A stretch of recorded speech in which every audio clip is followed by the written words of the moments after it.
I'll be missing you. Thinking of the day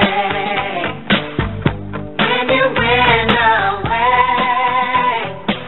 What a life to take, what a bond to break. I'll be missing you. It's kinda hard with you not around me. Know you in heaven smiling down, watching us while we pray for you. Every day we pray for you. Don't ask me why I love this song. Don't judge. Don't judge. Strength I need to believe. My thoughts big, I just can't define. Wish I could turn back the hands of time. For anybody wondering, I don't dislike LC. The truth is, LC's probably never been on government benefits in his life. Truthfully, he gets up and works every day. LC is a great example of a pollution of the mind. And I'm not making fun of him. I'm telling you the honest truth. It makes me sad to watch. It's like child suicide killers in the Middle East. They get these kids so amped up hating Jews that they truly in their minds hate Jews, but they never really had a chance. They never really had a chance because before they had a chance to form objective opinions about the world around them, they had been so polluted that they were incapable. They were taught to go on red and stop on green. And I submit that if any of you out there had your minds as polluted as LC's was as a child and throughout their life, you would probably have the same level of hate. He may not hate. You would have the same skewed opinions. Because I guarantee you, some of you out there, you know who I'm talking about. You know who you are. You were taught something your entire life, and at some point, there was a moment. There was a revelation. Woo! And it happened. And you realize that's lies. All that's lies.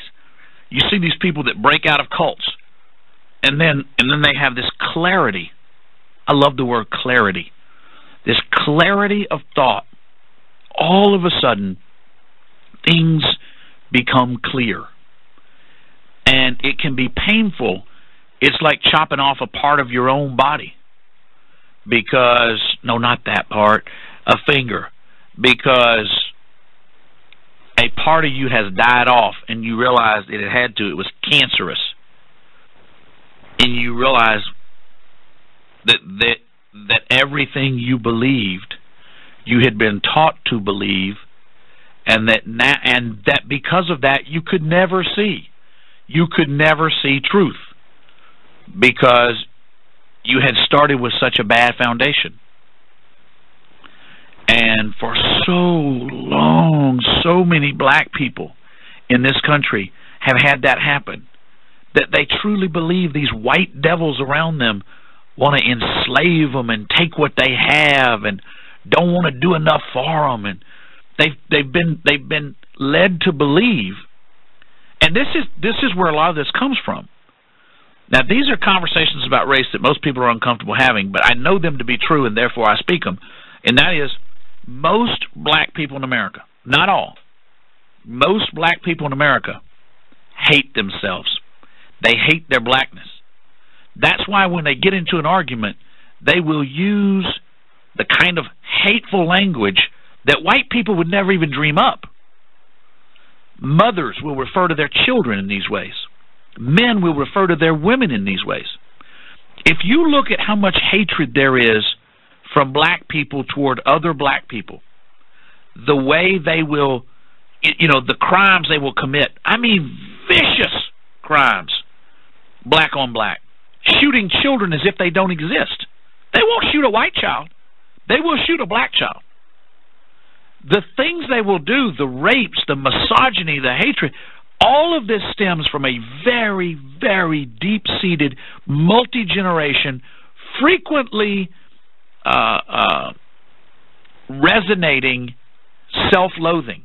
Black people have been taught to hate themselves, and the people who taught them that are themselves, their own mothers and fathers and pastors. They don't say it in that language. They say it in the language of entitlement. If you tell someone, hey, everybody owes you something, that's not a compliment. That's an insult. If you tell someone, you're a victim of slavery, all those other people hate you, you're a victim of slavery, and it's your job to go get what's yours, you're not complimenting that person. You're not building them up. You are actually enslaving them. It's a cruel fate, but it's true. And if you dare, as a black person, break out from that mindset, you are the most hated and most targeted of all people in America. Nothing worse than an uppity black man.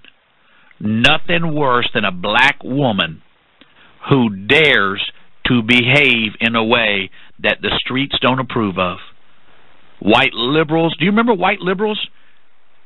University students saying they were going to drag Clarence Thomas back to the plantation. Can you imagine? Can you imagine? I mean, just unbelievable. What level of hatred?